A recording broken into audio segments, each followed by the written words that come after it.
I am an indigenous Macedonian. I am Greek. I have been Greek since Macedonia was born in ancient times. How does one determine his ethnicity? Does he pluck it out of thin air, or does he link to it through language?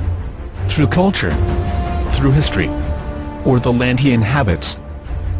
The former Yugoslav Republic would like you to believe that Greece is in violation of the Declaration of Human Rights. This is an outright lie. It is true that Article 15 of the Universal Declaration of Human Rights guarantees every person the freedom of self-identification. What the nationalists behind the former Yugoslav republics push to distort the facts and history of Greece do not tell you is that under Article 7 of that same Declaration of Human Rights, my millennia-old identity as a Macedonian of Greece cannot be stripped simply because they want to identify themselves by my name. Nor can my identity or culture be challenged by creating the illusion of being victimized. Where does it say in the Declaration of Human Rights that anyone who wants to exercise their right to self-determination is allowed to strip another of their identity and their culture? The truth is it doesn't. That is just what the nationalists from the former Yugoslav Republic want you to believe, by playing the victim and by questioning Greece's ability to comprehend the meaning of self-identification.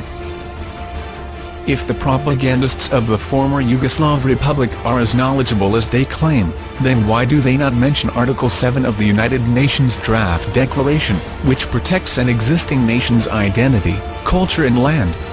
Simply because all their false claims will crumble, and it will expose their fraudulent assertions, and destroy their attempt to play the victim card. The former Yugoslav Republic would like you to believe that Greece is abusing the rights of ethnic Macedonians in Greece. How can this be the case, when the indigenous people in that province of Greece are already named Macedonians? Can the United States of America recognize a Texan minority? Can Italy recognize a Roman one?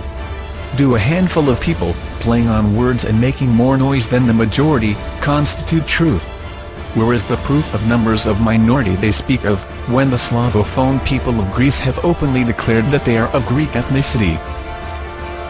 Michael Levy once said, "You can bend it and twist it. You can misuse and abuse it. But God Himself cannot change the truth." Truth is not found in modern men with agendas, who yell louder, demand more, and take every opportunity to push their plans. It is found in the chronicles of history, recorded in the stones of the ages, unaltered, and oblivious to the politics of contemporary Iranianism. And those stones all testify that Macedonians were, and are, Greek. Don't you find it suspicious that a country that has been cited many times by the United Nations, Human Watch, the Red Cross, and others, for their abuse of their Albanian minority, their mistreatment of their Roma and Bulgarian community, and their denial of a Greek minority, should make assumptions without valid proof on another country? All anyone needs to do to verify this proof is check. But they don't expect you to check. They count on you remaining ignorant and believing the crocodile tears of false victims. The fabricators of truth in the former Yugoslav Republic have cast shadows on the validity of democracy in Greece. They cite the December riots, where people exercised their right to be angered and to disagree with their government's policies. If this isn't true democracy, then please somebody tell me what is. Is true democracy found in Article 16 of Law on Scientific Research Activity in the former Yugoslav Republic, that denies its citizens the right to investigate their historical or cultural identity? Is it in the abduction and illegal detainment in a mental institution of a blogger because he dared to speak out against the lies? Is it the confiscation of Bulgarian literature because it dares to show their true Slavic origins? Or is democracy a weapon of words to be used on others, but never applied to oneself? So too, they claim that Greece has a historical obsession and preoccupation with self-greatness, as inheritors of the ancient Hellenes. Pride in one's heroes and in one's past is not limited to Greece alone. Are you obsessed by your past because your schools teach the American Civil War? Are you preoccupied with self-grandeur because you celebrate Thanksgiving or St. Patrick's Day. If, as an American, you identify and are proud of George Washington, or you are proud of Braveheart as a Scotsman, or as an Apache, proud of Geronimo, Gandhi as an Indian, are you not also guilty of delusions of grandeur? Greece has every right to be proud of their ancestors. As much right as anybody else. The attempt of the former Yugoslav Republic to disassociate Greece from its history and ethnicity is well known. In so doing they can disconnect Greeks from Article 7 of the Declaration of Human Rights that protects the culture and identity of the rightful owners, which they always forget to mention, and leave them open prey to false claims of violation of the former Yugoslav Republic's rights to self-identification. Through fabricated studies, claiming that Greeks are not Greeks but Ethiopians, to the debunked politically motivated pseudo-theories of Slavs and Albanians having taken the Greek ethnicity, to the obscure bibliographies that now remakes them Greeks again, just not Macedonians, the nationalists of the former Yugoslav Republic have been relentless in their attack. In forums throughout the internet, the sounds of Greeks being called Ethiopians, Negroes, Turks, intended as an insult by those who are obsessed with the color of one's skin, can be heard quite clearly. All you have to do is look, if you really want to know the truth. When Marshal Tito of Yugoslavia changed the name of his country's southern province from Vardar Banovina to the Socialist Republic of Macedonia, he did it to stir up disorder in northern Greece, in order to communize the area, and to gain an outlet to the Aegean Sea for his country. The name Republic of Macedonia, therefore, is not a phantom fear for Greeks.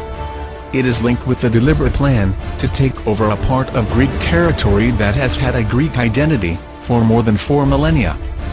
When Yugoslavia dissolved, Greece believed that the former Yugoslav Republic, and its leaders, would abandon the illegitimate use of a name it adopted during the communist era, and change it, as the Soviet Union did, to make a clean break with its past. Not only did they fail to do that, but for 17 years now, the authorities in the country have continued to try to undermine Greek sovereignty over Greek Macedonia, which they call Aegean Macedonia, and to portray it as occupied territory that will one day be liberated.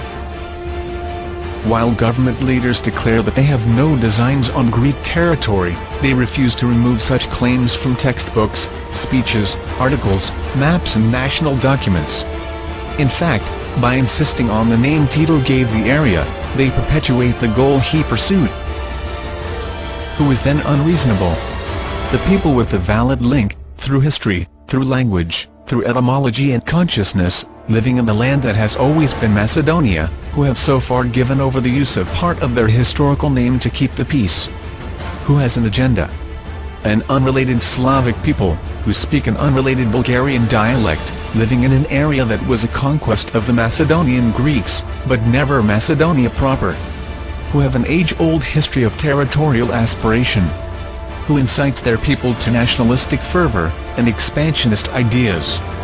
Whose propaganda has been debunked by the academics of the world. I am Macedonian because my history, my culture, my land and the consciousness of my family link me to the historical Macedonia of Greece. The truth of the Greekness of Macedonia has motivated over 350 of the world's academics, from the world's leading universities, to sign a petition in order to protect the truth of Macedonia from the lies of the former Yugoslav Republic.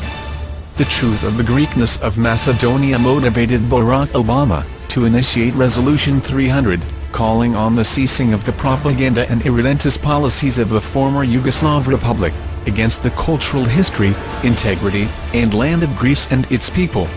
I am Macedonian because I speak the same Greek language of my ancestors. Because my name is pronounced, and has the same Greek etymology, because my cities are called as they were intended, by the names they were derived. It is Thessaloniki, not Solon. From Alexander to my grandfather, my ancestors have fought and died, to protect Greece from foreign invasion. I am an indigenous Macedonian. I am Greek. The Declaration of Human Rights under Article 7 of the United Nations Draft Declaration guarantees that my culture, my identity, my integrity, and my name are protected. That is, my human right. I am Macedonian. Therefore, I am Greek,